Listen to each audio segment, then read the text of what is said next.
We've got some we got some memorabilia here that I think you ought to welcome, you help yourself to. So we've got some Al Neuharth Media Center coffee mugs with all 45 words of the First Amendment on them. Then we have some really nice lanyards. And then we have a pin from a program that we ran here called the American Indian Journalism Institute. Every time that Chuck put a sports jacket on, he always had an AIJI pin. It'll probably show up in some of these photos. So today, before you leave, just take some of this stuff and just remember Chuck and all he meant to us. So, but you're welcome to step out and grab a beverage and come back in. We won't allow anybody to sit in the last 2 rows. We're going to try to get everybody down front. So we won't, I think that's a fire marshal rule. You can't sit in the last 2 rows, something like that. But we'll be underway in just a couple minutes.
You take your seats, and we'd like to fill up the first few rows here. A nice turnout today, but we still have good seats down front. Mike, see, no extra charge, Michael, right? So, and I know we have a couple folks still getting beverages out front, so we'll be underway in just a moment here, too.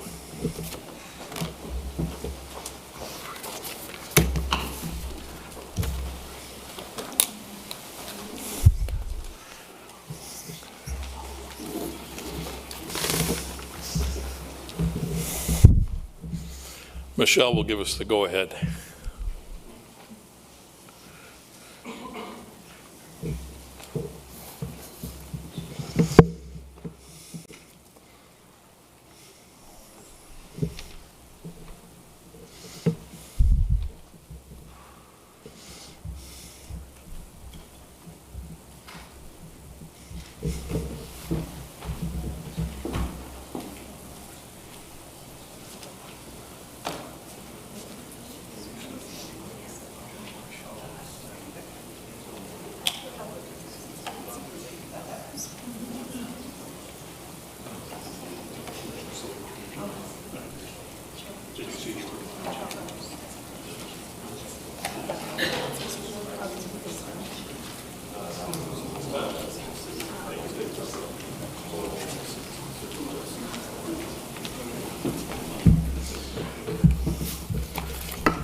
Welcome, everyone. We join today to honor our friend, colleague, and brother, Charles Chuck Baldwin. And we also extend love and support to Chuck's only son and daughter-in-law, Josh and Nora. Thank you for being here. Chuck led an impactful life and career. He leaves a wonderful legacy. His influence on others is evident through the accomplishments and the integrity that are common to so many of you in this room and those watching this memorial online. It is fitting that we are gathered at the Al Neuharth Media Center. This is the place where Chuck completed the capstone of his career. This is the place where Chuck had a profound and positive impact on the hundreds of students and young journalists he taught and nurtured. This is the place where he found a public platform as an effective champion of the vital role of a free press in a free society. As the first full-time journalist in residence at the University of South Dakota, Chuck Baldwin helped to develop the Al Neuharth Media Center into a nationally recognized center of excellence as envisioned by its namesake, South Dakota native and USD alumnus Alan H. Neuharth. When we were constructing the Media Center, Neuharth insisted that both the First Amendment and a personal quote be mounted outside at the east entrance, just outside those doors. The First Amendment guaranteed a free press, Neuharth said. We in the media must make sure it is a fair one. That famous Neuharth quote and the 45 words of the First Amendment were entwined with Chuck's professional work, the journalism he taught, and the sound journalistic principles he modeled. He had a contagious passion for reporting the truth and advocating a robust Fourth Estate. My name is Jack Marsh. During my 16 years as an executive of the Freedom Forum, which was prior to my retirement, I oversaw creation of the Al Neuharth Media Center, and I was responsible for myriad Freedom Forum and university programs operating here. I also had the good judgment to recruit Chuck Baldwin.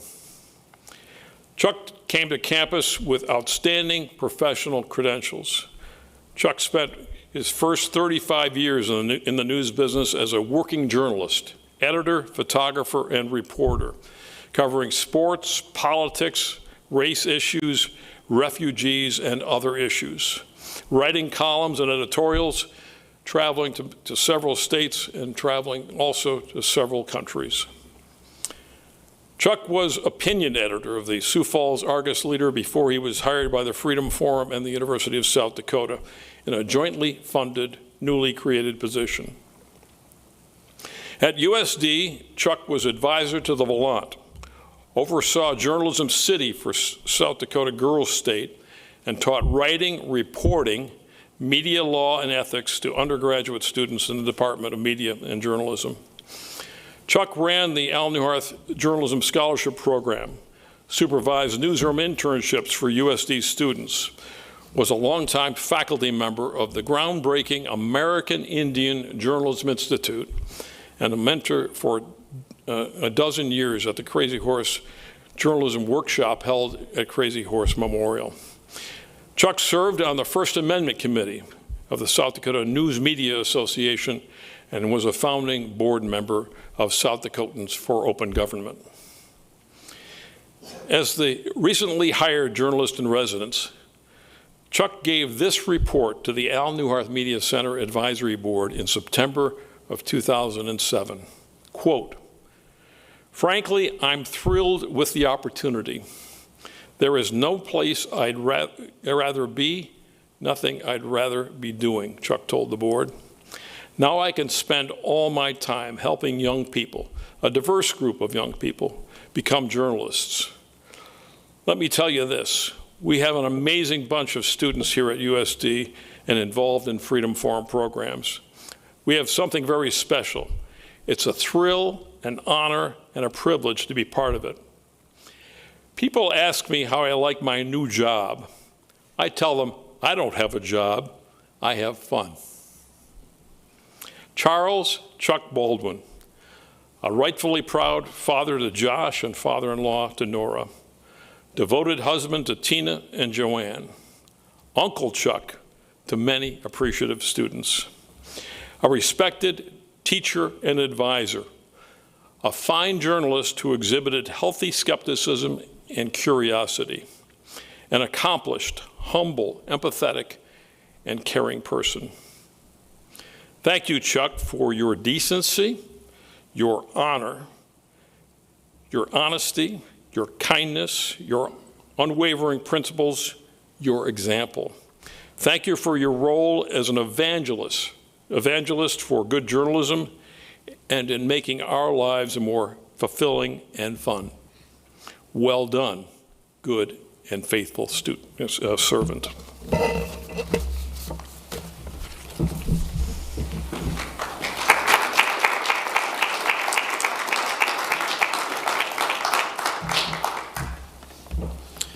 Thank you, Jack, and thank you, Josh, for allowing me this opportunity.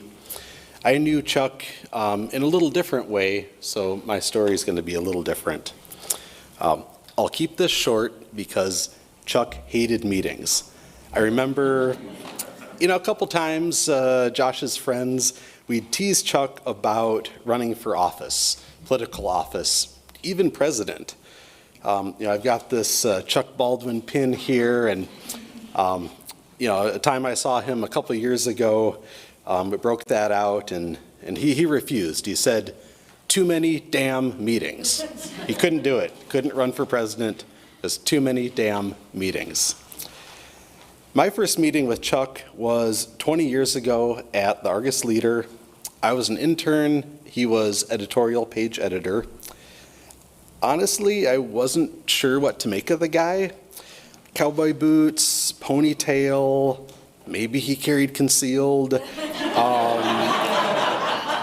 I don't know, kind of like a West River hippie who'd maybe gotten lost. Chuck wasn't lost. He was in the right place, exercising the First Amendment, firing off sharp, deep, and actionable observations about the condition of our society, speaking truth to power.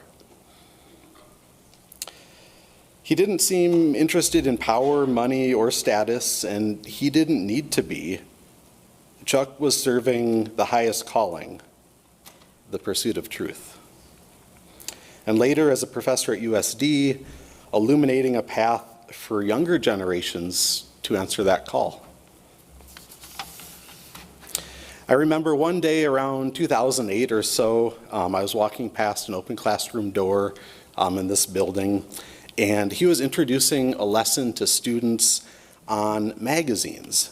And as I passed by, just his eyes got bright and his voice carried an exuberance across the classroom.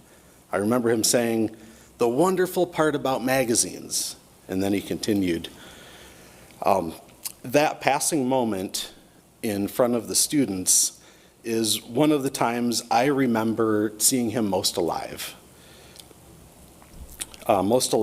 Sharing his light with others. I didn't have him as a professor, but I sure wanted to be in that classroom in that moment. Another time in Vermilion, I had first met his son, Josh.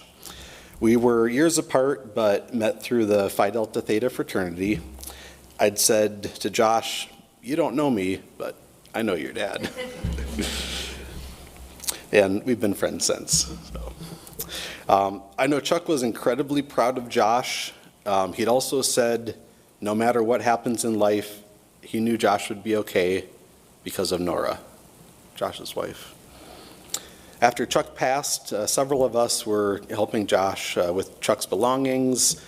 Chuck saved some semester-end instructor evaluations from students. Two come to mind. One student opined about how wonderful of a professor Chuck was and how lucky USD was to have him, and he should totally get a raise, a big raise. It's not untrue, but we had a good laugh. I wonder what leading question could have possibly evoked that response. Another student accused Chuck of having a liberal bias. Well, we kind of thought that was funny because, I don't know, maybe Chuck didn't talk about the Second Amendment in class.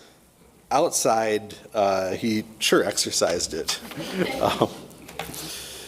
One of the last times I saw Chuck, early last summer, we chatted for a few hours on his farmhouse deck. And as I was leaving, he asked how I thought it went.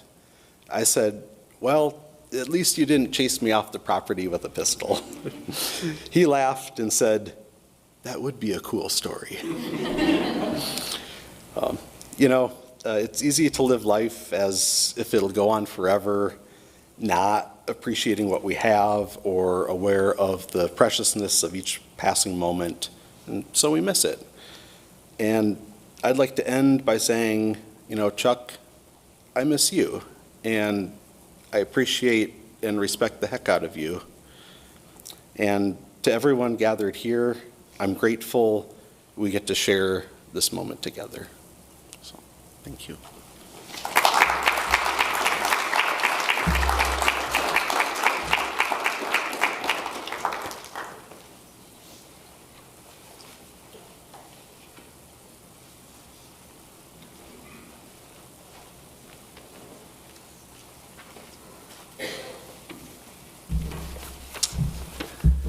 Hello, my name is Joe Sneevy. Chuck did not teach me about public speaking, so bear with me here, but I feel honored to be able to share some thoughts. So I was a student and mentee at Chuck's during his first few years down here. When I came, I didn't know him, he didn't know me. I wasn't on scholarship. I wasn't even a mass comm major at the time. But Chuck took notice of me and saw something in me that nobody else did. I was a non-traditional student at the time, starting my college career at the age of 21. It started at USDSU, is what it was called at the time. Back then, maybe it's still this way now, but you can only do so much towards your schooling remotely. So eventually you have to move to the big campus. So in 2006, I moved to Vermilion as a political science major, and it was a lot of fun, but too much fun. I was spending too much time in the pub. Literally Main Street Pub was my place. So in January 2007, I walked into the Volant, got an assignment about university airplane legislation that was going on during session at the Capitol. I got my first byline in the next week's paper. A couple weeks later, had a couple more stories under my belt, went into the weekly Volant meeting, and there was this guy that was decades older than anybody else in the meeting, and all the other kids were standing up straighter and not goofing around as much as usual, and it was because Chuck was there. And usually if Chuck was there, it meant the newspaper staff either did something really well or not well. So, but he let us succeed and fail on our own, basically. But that day, he wasn't there for any particular reason. He was there to to make contact with me. He asked if I was Joe Sneevy. I said yes. He said, come see me tomorrow. So the next day I spent about an hour in his office, and that started a really meaningful, long relationship that still pays dividends today. At that time, I was kind of a lost soul. Some people might say I still am, but I was struggling to take life's cues. I didn't know what I wanted to do. I was a political science major. The Volant was just something to pass time. But Chuck quickly became my cue. He helped me realize that journalism is always more than just something to do. There's real value in it. I'd speak with him every day. He'd provide feedback on my stories. He'd mark them up with a red pen. While they were good enough to make the front page of the Volant, he'd tell me this is not good enough to be in the Dallas Morning Star or the Argus Leader. And he'd tell me how to do better the next week. Through those conversations, I decided to pursue a career in journalism. When I came down here, I had no idea that's what I would end up doing. He helped me see sort of my talents. He helped me scratch my itch for politics, combined with my talents for writing. And I sort of romanticize about the Fourth Estate and the way Chuck does as well. So it wasn't hard to convince me that I would still be filling, a vital role in this civic process. But Chuck didn't sugarcoat anything.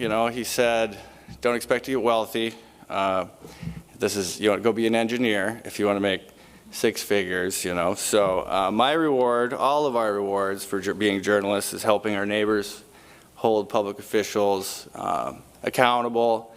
And if that's not enough, then you're in the wrong business. And he made sure his students knew that. He also knew the importance of being professional with sources, representing your paper well in and out of the newsroom, before, during, and after hours, and owning your mistakes. I think that's the thing that stays with me so much more than anything else. Is, and it's proved beneficial to me professionally and personally, because he was right. Everybody makes mistakes in life and in journalism, and as long as you own them and learn from them to avoid making them again, that's what's important. And even more important than that, writing a correction is the least a journalist can do when they screw up. Contacting the sources in which you've aggrieved with a mistake has proven very, very valuable. It helps build sources, stuff like that. And if you can make contacts like that, Chuck taught me, those folks that probably don't like you too much might answer your phone call again when you need them, because you owned your mistake and explained yourself. But when I think about Chuck, all the memories I have, I can't help but think his whole mission and his career and here at USD was to tell the truth, whatever that may be. Tell your readers the truth, tell yourself the truth. A lot of times journalists, professors, they'll say, you're not supposed to have bias, things like that, but Chuck didn't really have time for that. That's a fantasy. Everyone has bias. It's impossible not to. We all, to Mike Roach would say, we all sit around the lantern, right? So you can't avoid that, but being aware of those biases is what makes a journalist professional. You have to own your biases, be aware of them, or they're just going to pop up and surface in your work and you won't even know it. So Chuck was a pro. If not for him, South Dakota landscape and media would look night and day different. I'd hate to see what it looked like now without Chuck Baldwin in the world. And there wouldn't be a Dakota Scout. There wouldn't be hundreds of young reporters, nearing middle age now, working in the business, and South Dakota's a better place for it. So to Chuck, I've thanked him before, but he's not here now, but if he can hear us, thank you, Chuck, for taking me under your wing, helping me through some troubled waters at times, and then to his family, thanks for sharing with us. So, thank you.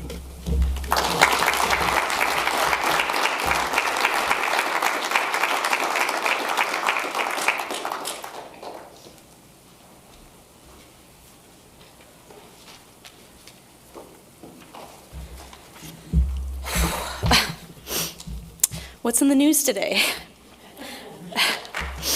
Chuck would probably be pissed. My lead was a question, but I couldn't think of it. I couldn't think of anything that would do him justice, so I decided to start with what he would ask in New Hearth interviews and in his classes. Chuck made such a big impact in my life and in the lives of so many students. I feel lucky to have known him and been mentored by him, although I wish I had written down more of his stories. I remember his laugh and how it filled the room. I remember his resigned smile when Rachel or Cheyenne and I would be waiting outside his office door in the morning yet again to ask a question or pick his brain or complain. I remember him forcing us to mingle at the New Hearth receptions. I remember him smoking outside of that door by the newsroom. That smell traveled. And it was a surefire way to know if Chuck was in the building. I remember him banging his cane on the podium in classes to drive his point home or wake people up or both. Most importantly, I remember his patience, his sense of humor, and his ruthless roast of the paper, which made his compliments that much more meaningful. Chuck made me feel seen. Sometimes I might have wished for a little less visibility. I always had to be ready to answer a question in his classes. No zoning out for the New Hearths. He let us all grow and make mistakes as student leaders. He encouraged us to ask good questions. He advocated for us, but he also wanted us to advocate for ourselves. And he let us know when we fucked up. I still remember the anxiety and hopefulness I'd feel sitting across from him as he was reading the paper for the first time, pen in hand. That silence was heavy. I knew he would point out things I couldn't anticipate, and that made the perfectionist in me squirm. But I learned a lot in those meetings, and it's stuff I still think about today in my work. I hope Chuck knows what amazing gifts he gave us in our time here. We took those lessons with us and we moved on, some of us states away. And even if we didn't pursue journalism, he made us better professionals. It's hard for me to imagine my time in college without Chuck. He was the first person I met in Vermilion, and he was the last person I went to Mexico Viejo with in 2022. He told me that he hadn't been on campus since he retired, which I thought was really sad, because he was such a source of wisdom and a steadfast mentor while I was here. The New Hearth building was my home away from home, and Chuck was a big part of that. I wish I could have been there for him more in the last few years, the way he was there for all of us. Through loss and breakups, stress, hangovers, newsroom drama, and no advertising money, he was there. Even though we didn't talk very often in the years since graduation, I will miss him. His lessons are still with me. When I see the First Amendment or a long gray ponytail, or I think about if I should use the word since or because, I'll think of Chuck and be grateful for his role in my life. Rest well, Chuck.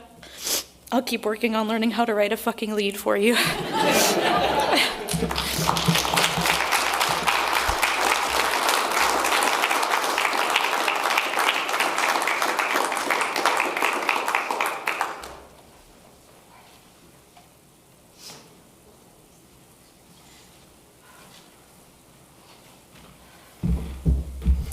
Hi, I'm Thomas Kibbe. I was not one of Chuck's students. I have never been in this building before. I was a student at USD, and I was a poor student from far away. The first time I met Chuck, Josh took me in for Thanksgiving. And he said, "Come meet my parents. We'll hang out. There'll be food. You'll be included. You'll be one of the family." And I was. Day one, Chuck and Tina took me in. Weekend after weekend, football games, few too many drinks, some bonfire nights. They were supportive and caring and wanted to know how my day was and what I was up to. And over the years, they probably heard more than the stories they should have heard.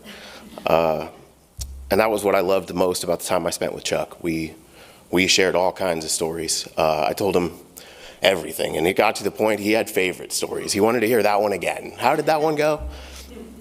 One of my favorite times was when we went to Kansas City. Josh and I like to go to our football games, and we wanted to take one with Papa Chuck. We wanted to take him on a trip. So we went to Kansas City, and Josh was flying in, so Chuck and I got in the truck, and we had a 4.5 hour car ride to Kansas City, and we chatted the whole way. I think we almost missed our exit. We just couldn't stop telling stories. And we spent the weekend together. We went to the World War I Museum. We went to the Negro League Museum. We went to Power and Light District. We shared some barbecue. Those are the things that I remember spending time with Chuck. Like I said, we watched a lot of football together. The last time I saw Chuck, was Thanksgiving. I brought some food up for him finally after all the meals that he'd provided me. And we watched the Packers game, and I had to leave, but I said, I could be back later if you wanted. He goes, well, there's the Cowboys game. We could watch that. I came back up, and I watched the Cowboys game with him too. And that's just a few hours of sitting in a chair with a man I admired and loved. But it meant a lot to him, and it means a lot more to me now, realizing the times that I was lucky to share with him. He was a good man. He was my friend. And now when I think of the stories I have, I think, man, Chuck would have loved that story. I would want to tell him that story. So I will remember him and his stories, and I will remember to live my own story, and I want it to be a good one that I think that he would be proud of.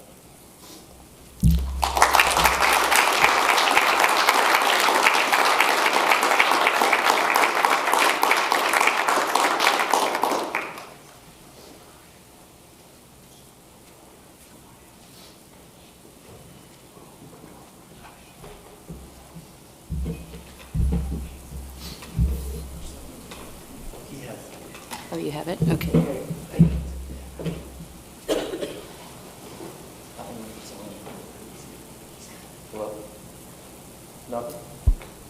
How about now? Hey, there we go. All right. This is going to be really difficult because I got notes on my phone, and I wasn't as formal as everybody else with nice printouts. And I don't have the functional handshake. All righty. Well, hello, my name's Ty. I am one of Josh's oldest friends. Not by age oldest, but like known him for a really long time. And that's basically how I got to know Uncle Chuck. I was maybe 11 years old when I met Chuck. His family was really like an escape from my family, which most 11-year-olds try to do, get away from their family, go hang out at a friend's house, you know. And I remember the first night I spent at their house. It was the basement on 12th Street there. And it was you, me, Josh, and then I don't remember, was it like Tony or Mike or somebody? I have no idea. But like that was the story that came to my head. And we were laying in the basement, and we were huddled around because it was cold, and we only had the one heated blanket. You had the water heated blanket, and we were like fighting to take turns with it. But I remember we were left alone. We were trusted alone in the basement, and that's not how my family really worked. And it's not that Chuck was a neglectful father by any means, and Tina was neglectful by any means, because I remember seeing them at the football practice, at the football games. I remember that even before you showed me the pictures, because I remember seeing them on the sidelines, Chuck taking pictures of us, and the guy with the camera who looks like he was shooting for the paper, but it was like junior football. And of course, you know, it was me and Josh, AKA it was Aikman at the time, for those of you that maybe didn't know that. He was Aikman. But we had the time down there just us, solving the cold problems. And my house was small, was cramped. Everybody was always in everybody's business all the time. But at the Baldwins, it was just us kids, and we were trusted to figure stuff out. And of course, he quickly became Uncle Chuck. And when I heard the speakers earlier say it was Uncle Chuck, I was like, I didn't know anybody else called him Uncle Chuck. So I was really proud to hear that had spread, because it was always Uncle Chuck to me, a respected parental figure. I remember spending countless weekends at their house. We would just drive there, hang out there. practice on your makeshift weight bench, playing PSP, playing with CO2 pistols. I accidentally shot Josh in the butt with one once. The secret barn hideout that we had, the bonfires, so many fires, so big that we had the fire department called on us like twice. And we were outside city limits. We still had the fire department called because it was wild. One of them, we burned the barn itself, and that was crazy. I still have pictures on Facebook. And then I remember one time we were even back in the trees behind the house, and we wanted the bonfire to keep going, and we were like, oh, we'll collect wood. So we're kids, 13, maybe 13, 14 years old. I don't know, we weren't that old. But we had, we're trying to like chop down trees to get wood. And of course that didn't work because it's fresh wood and that doesn't burn. But we didn't know. We were learning and we were allowed to try that. And Uncle Chuck and Aunt Tina were excellent facilitators for our learning. He kept an eye on us in the backyard, and I would see him always peeking through the kitchen window, just seeing what's up back there. And then he'd disappear again, and we'd go back to dinking around, like, oh, is my dad looking? No, we're good. Let's go back, get some more trees, get some more wood, They kept an eye on us, keep from getting too wild. But we learned by trying things, and we learned by doing. And we were free to learn through testing our ideas.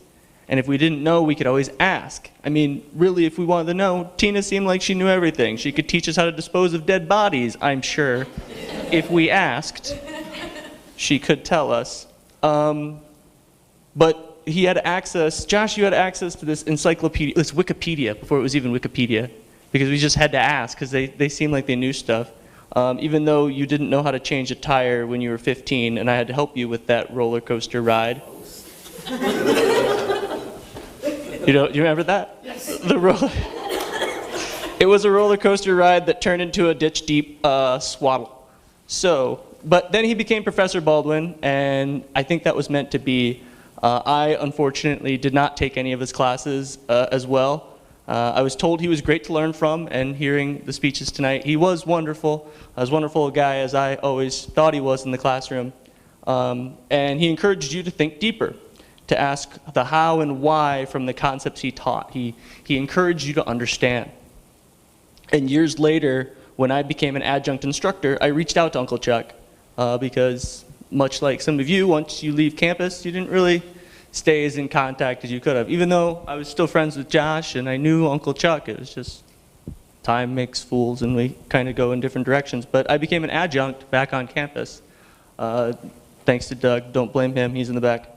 And I reached out to Uncle Chuck and I recalled some of the tales with him of us growing up because, it's like reconnecting with family. We talked about the tale of the Wooey, the Barn Inferno, and our cookbooks of anarchy that we came up with. It was then that I learned just what his strategy was for us as Josh's friends. It was for us to learn with him, with Joshua, as he would say. Grow together, many minds working together to solve problems.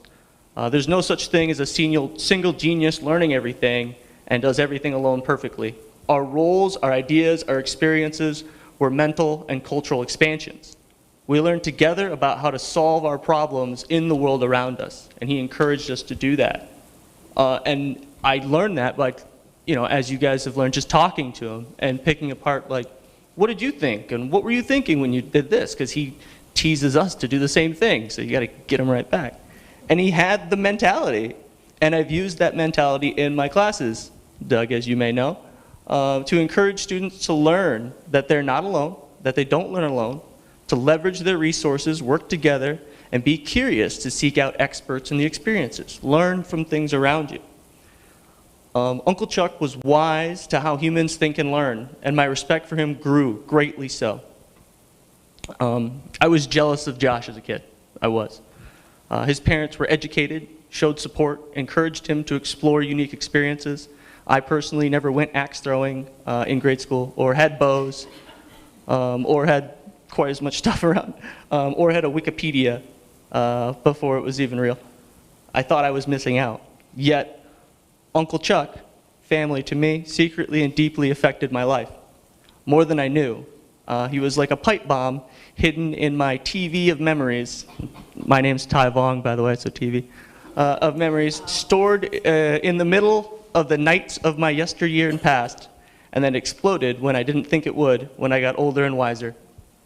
He taught things unbeknownst to my youth's awareness. I was trying to sound smart when I wrote this speech. To try and grow from new experiences, to appreciate that there is more we don't know than we think we do, and to be there in love and support of friends and family, even if you're not right in the middle of the current event of their learning experiences. And for that, he will be missed, and his memory greatly appreciated. So, thank you.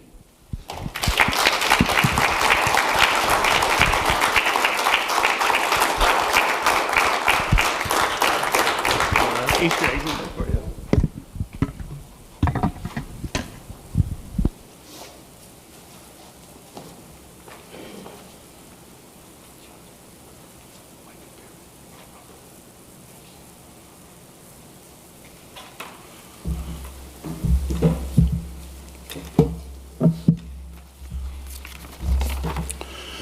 Good afternoon, everyone. My name is David Bordewijk, and I'm the Executive Director of the South Dakota News Media Association. Our association represents 110 newspapers and digital news outlets across the state. Josh and Nora, on behalf of all the members of SDNA, and as well as my wife Sherry, who knew Chuck well, we extend our deepest sympathy and our sincere condolences to you on the loss of your father and father-in-law. Chuck was a dear friend and colleague to so many journalists and members of our association over the years. I have many wonderful memories of him over the years. He was so supportive of SDNA and always willing to step in and support any project or endeavor we were working on, but especially if it involved the First Amendment and the public's right to know. Something that I'll always remember about Chuck was a fundamental belief of his guiding star, if you will, that everyone has a voice, and each and every person deserves to be heard. Not just those who are rich and powerful, but especially those who may be disadvantaged or may not enjoy the opportunities that you and I may have. And isn't that really what the First Amendment's all about? That everyone has a right to speak, to worship, to gather, to petition, or to report. Not just those with the most money or the inside track, but everyone. Everyone has a right to speak. And all of us must respect those voices of all of our fellow citizens. In these great times of divisiveness and civil discourse, those beliefs that Chuck held so dear seem exceptionally important today. Chuck believed it, and he lived it. and that is an inspiration you and I can all take from to this day and carry forward in honor of Chuck. Speaking of the First Amendment, since 2002, our association has presented an award to an individual or a group that has demonstrated outstanding efforts to protect the First Amendment and to fight for the public's right to know in South Dakota. This award is called the Eagle Award. The eagle is a long-standing symbol of freedom in our nation, and our most basic freedoms as citizens are derived from the First Amendment. Also, this eagle is made up of a clear acrylic, allowing light to pass through, symbolizing the importance of transparency in government and the public's right to know. The first recipients of this award were the justices of the South Dakota Supreme Court for their work in 2000 and 2001 to allow cameras into the courtroom proceedings so that the public may have a better understanding of the state's highest court. To this day, news media cameras coverage of the South Dakota Supreme Court is the norm. Other recipients of this award over the years have included a governor, an attorney general, several legislators, and everyday citizens who have fought and defended for the public's right to know. Absent from that list of recipients, however, are professional journalists until today. When the Eagle Award was created by members of our association's First Amendment Committee, of which Chuck was a member, the consensus was that the award must be for members of the public and not for members of our own association. That the Eagle Award must be reserved for citizens, public servants, or anyone else who has demonstrated exemplary work, but not for journalists. And so when the First Amendment Committee met earlier this year to begin considering nominees for this year's award, Chuck's name came up. There was quick consensus that he was most deserving and that an exception should be made to honor one of our own. I don't doubt that if Chuck had been there for the committee debate, he would have opposed it to the day's end. Well, too bad, Chuck. You've been outvoted. And I couldn't be happier about it. At this point, I'd like to call Jack Marsh to come forward to join me on stage. Jack is a longtime founding member of the First Amendment Committee, to help present this award. Josh, Nora, if you please come forward.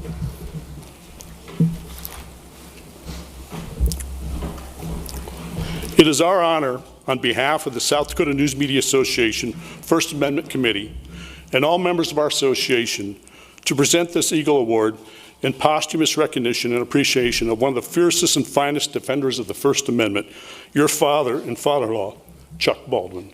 Congratulations.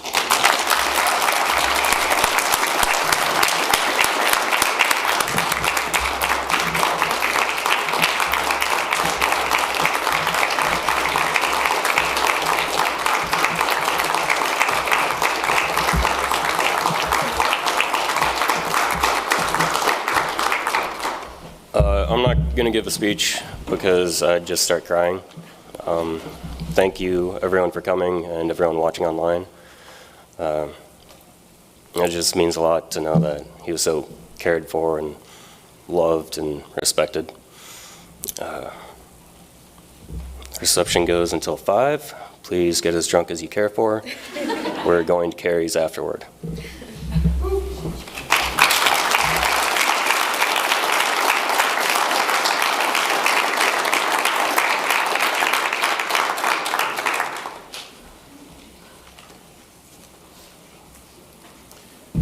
So the official program is adjourned, but again, just a reminder, take a remembrance of Chuck. So we have coffee mugs with all 45 words of the First Amendment. We have some pins, some lanyards. So enjoy the fellowship. Let's share in our more stories about Chuck. And we thank the family for sponsoring this reception, and we'll go on till 5 o'clock. So we stand adjourned.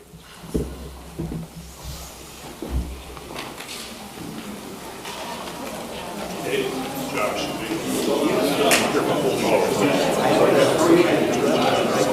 And also, we'll have